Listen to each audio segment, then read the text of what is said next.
नमस्कार, मैं आपका मित्र एडवोकेट रणजीत सिंह गाडगे, जिस नाम से आप मुझे जानते हैं।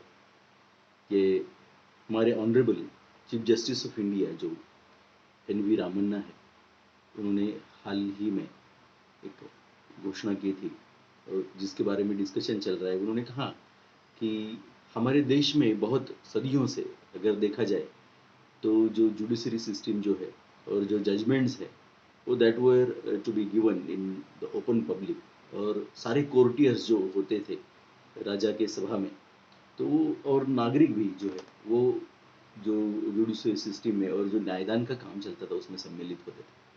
हमारे देश में ये सदियों से चलता आ रहा है और क्योंकि अभी सिक्योरिटी का कोई रीज़न होता है या फिर कोर्ट में जो स्पेस होता है वो उतना नहीं होता कि जितने ज़्यादा हो सके उसमें सम्मिलित हो सके, तो ये सिस्टम शुरू हो गया बीच में कि वो जो कंसर्न पीपल है, जिनके बारे में जिनके विषय में ये केस चल रहा है, उन्हीं को उसमें कोर्ट रूम में उसको उनको अलाउ किया जाए। लेकिन इसकी वजह से ये रिपोर्टिंग करने में और सारी जो चीज़ें हैं वो लोगों तक पहुँचाने में जुडिशरी किस तरह से काम कर रही है और किस विषय में क्या हो रहा है, इसके विषय में लोगों को बताने में पत्रकारों को जो तकलीफ हो रही है, उसके विषय में हमारे honourable chief justice of India ने ये घोषणा की है।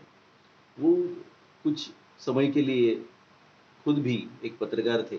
उनको पब्लिक ट्रैवल में जो ट्रांसपोर्टेशन में है वो ट्रैवलिंग करना पड़ता था, कभी-कभी टू व्हीलर्स में जाना पड़ता था और वो वकीलों पे जो है उस वक़्त उनको पूरी तरह से डिपेंड रहना पड़ता था कि उसकी एनालिसिस करने के लिए न्यूज़ का और वो जो उनके लिंक्स है, जो कहाँ से मिलेगा वो जजमेंट का कॉपी कहाँ मिलेगा, ये सब चीज़ें जानने के लिए। किताबें आती थी डेढ़ 2, 3-3 महीने के बाद वो जजमेंट निकलते थे किताबों में।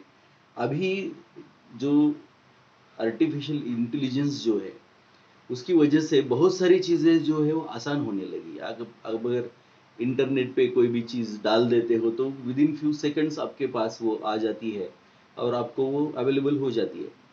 तो अभी इंडिकेटिव नोट्स करके जो सुप्रीम कोर्ट का जो ऐप आता है और जो वेबसाइट है, वो दोनों पे भी ये इंडिकेटिव नोट्स अभी आने लगेंगी। इंडिकेटिव नोट्स के वजह से पत्रकार ही नहीं, सर्वसामान्य जो हमारी पब्लिक है, उनको भी ये एक्सेसिबल है और वो जो लैंडमार्क जजमेंट्स हम जिसको बोलते हैं, जिसका हमारे लाइफ में बहुत बार मतलब सीधा जो 2 पार्टी के बीच में है, लेकिन फिर भी उसका हमारे देश के सारे हाई कोर्ट्स पे जो बाकी के जो न्यायालय है, उन पे हमारे सर्व जो सामान्य लोग हैं, उनके जीवन पे उसका असर होता है, प्रभाव पड़ता है। तो उनको हम लैंडमार्क जजमेंट्स बोलते हैं, तो उनके बारे में इंडिकेटिव नोट्स आपको मिलेंगे और आप पढ़ भी सकेंगे, वो नोट्स के बारे में एनालाइज़ भी कर सकेंगे। और एक बहुत ही ज़रूरी चीज़ उन्होंने बोली कि ये ट्रांसपेरेंसी जो है, जो पहले से सदियों से हमारी जुडिशरी में चली आ रही है, तो उस हिसाब से अगर हम ये जो कोर्ट का प्रोसीडिंग है, सुप्रीम कोर्ट का ही, तो उसको लाइव क्रिकेट मैच की तरह लाइव अगर कर सके, जो चल रहा है वहाँ पे वो लाइव दिखा सके, तो उसके बारे में कोशिश हो रही है बहुत सारी। लेकिन कोविड की वजह से समझ लीजिए इसमें दिक्कतें आ रही है, बहुत सारा स्टाफ जो है वो ये कोविड से जूझ रहा है। लेकिन जल्द ही एक पर्सन जिसको वो मीडिया और जुडिशरी के बीच में, न्यायालय के बीच में जो ये करके काम करेंगे, एक पुल के या फिर एक वो जोड़ने के हिसाब से काम करेंगे, ऐसे किसी व्यक्ति का अपॉइंटमेंट वहाँ पे हो जाएगा कि जो न्यायालय की सारी बातें प्रेस तक पहुँचाएँगे और मीडिया तक पहुँचाएँगे और वैसे ही मीडिया से हम आप जैसे सब लोगों के पास वो सारी चीज़ें आ जाएँगी। तो लेट अस होप कि ये जल्दी ही हो जाए। ये कोविड से हम लोग बाहर निकल रहे हैं धीरे-धीरे।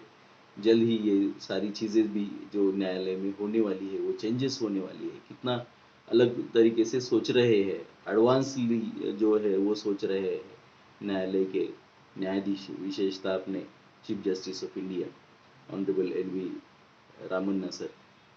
Thank you very much sir. और सारी जनता के लिए ये मैं न्यूज़ आपको दे रहा हूँ और इसका एनालिसिस ये करने की कोशिश कर रहा हूँ। ये मैं हमेशा करता रहूँगा आपके लिए। फिर अगले वीडियो में मिलते हैं। आप इसको सब्सक्राइब करिए, कमेंट करिए। आपको और भी कुछ चीज़ें हैं जो सीखनी है, उसके बारे में जानना है, तो उनके बारे में मुझे लिखिए और ये बातें मैं आपको बताता रहूँगा। इसे शेयर भी करिए। बहुत बहुत धन्यवाद।